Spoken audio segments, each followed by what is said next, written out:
et j'ai passé vraiment énormément de temps. Et c'est là que je me suis rendu compte qu'en fait, pour lutter contre ce sentiment de culpabilité que j'avais accumulé, eh ben, je m'étais réfugié dans un monde en me disant: «De toute façon, moi, j'ai pas les capacités, je ne peux pas. Je suis nul, je suis mauvais, je suis idiot, je suis bébête». Et ça m'allait bien, donc sentiment de culpabilité, il s'est enfermé dans une boîte que je ressentais plus, parce que je m'étais convaincu de certaines choses. Et ma femme, ma meilleure amie,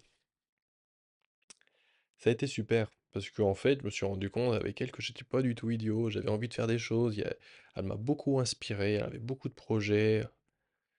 C'est quelqu'un d'extraordinaire. Elle se lance toujours des nouveaux défis. Par exemple, en ce moment, elle apprend 3 langues en même temps, et c'est remarquable.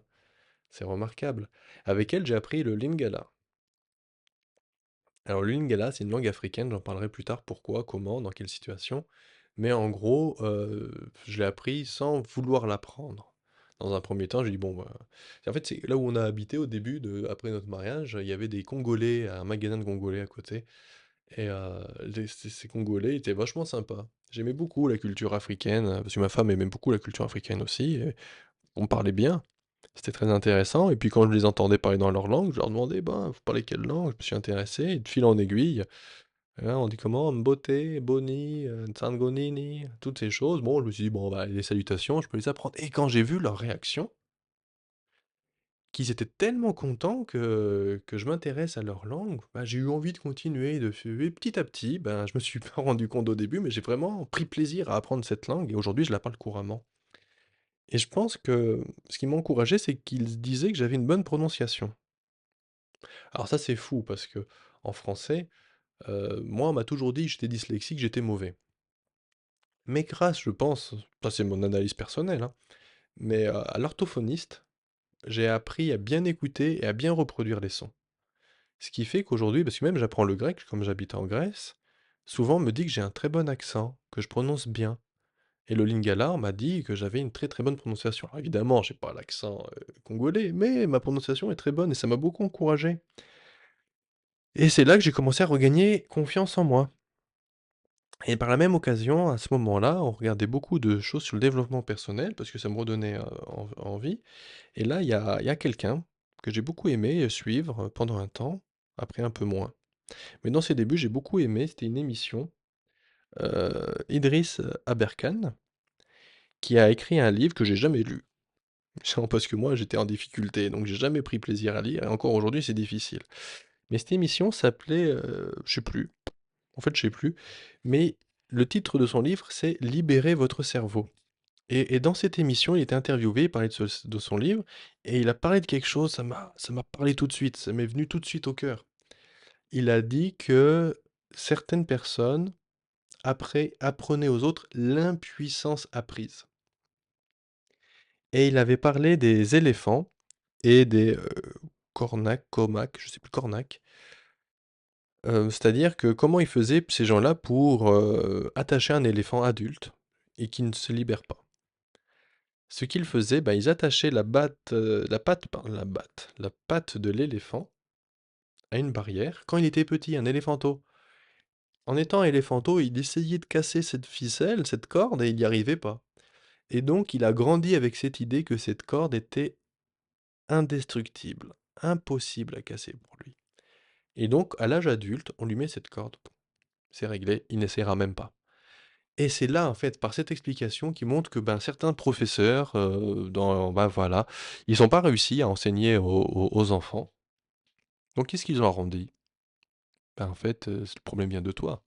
Et ils ont mis cette corde dans l'esprit de beaucoup, de l'impuissance apprise, c'est-à-dire que tu ne peux pas. Et il expliquait que même certains, on leur montre des mathématiques, tout de suite, il y a des parties du cerveau hein, qui s'activent, qui leur dit n'essaye même pas. Et ça a été fort pour moi. On a beaucoup parlé avec ma femme. Et j'ai commencé à comprendre que, bah oui, moi, regarde, j'ai appris le Lingala, là, enfin, j'étais encore en train de l'apprendre à ce moment-là, mais j'avais quand même plutôt un bon niveau. Je dis, mais c'est vrai qu'on m'a dit à l'école que c'était pas possible, et c'est là que je me suis rendu compte que c'était que de la foutaise, c'était n'importe quoi.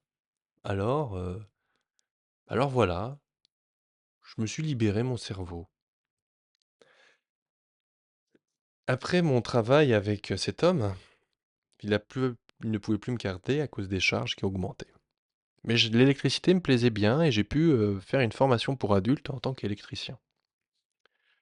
Et c'est là que j'ai vu que ce livre m'a été vraiment utile parce que quand je suis arrivé dans la salle de formation, devant le tableau, je me suis senti tellement mal. Je me suis dit: «Mais qu'est-ce que je fais devant un tableau encore de retourner là à 23 ans, ça 22 ans, 23 ans, ça rime à quoi?»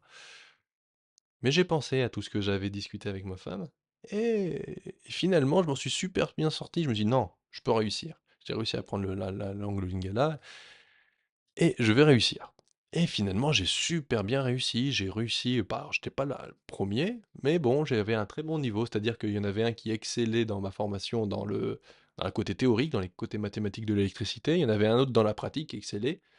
Et moi, j'étais, on va dire, le parfait équilibre des 2. C'est-à-dire que celui qui excellait dans la théorie, bah, j'allais plus vite que lui en pratique, et celui qui excellait dans la pratique, j'allais plus vite que lui dans la théorie. Mais donc, c'était une super expérience et j'ai vu que là, je pouvais vraiment faire des choses. Qu'en réalité, heu, je pouvais réussir. Et c'est là qu'en fait, j'avais une protection sur la culpabilité dans mon esprit en me disant: «Je suis nul». Donc ça me protégeait. Mais maintenant, qu'est-ce que tu vois ce qui s'est passé? C'est que cette protection s'est complètement retirée et cette culpabilité que j'avais, vécue toute mon enfance, c'est revenu parce que j'avais plus de baïonnettes, de choses qui fermaient cette culpabilité au fond d'elle. Au fond de moi plutôt, pardon. Et même quand j'en parle là, quand j'y réfléchis, c'est encore dur, c'est difficile. C'est-à-dire que si je n'ai pas réussi à l'école, c'est pas parce que j'étais idiot.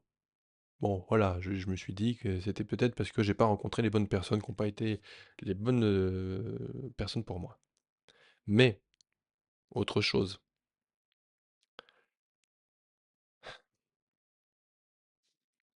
c'est que maintenant quand j'y arrive pas, c'est pas que j'ai pas les capacités, c'est que je suis feignant. Et là, la culpabilité est encore plus forte, parce que quand quelqu'un il peut pas. Mais quand quelqu'un peut, ne le fait pas, alors là, c'est terrible. Et ça, je l'ai subi tellement de fois ces quelques dernières années. Et ça m'a rappelé à des choses de mon enfance, parce que c'est ça qui est terrible, c'est que la chimie de notre cerveau, je pense, se fait beaucoup à l'enfance, mais qu'on peut la rectifier. C'est quoi? C'est-à-dire que, par exemple, quand on demandait à un enfant, bah tiens, tu vas faire la vaisselle ou tu vas aller ramasser les haricots verts ou autre chose encore, tu vas faire tes devoirs et tout ça. Moi, je voulais pas, je voulais jouer.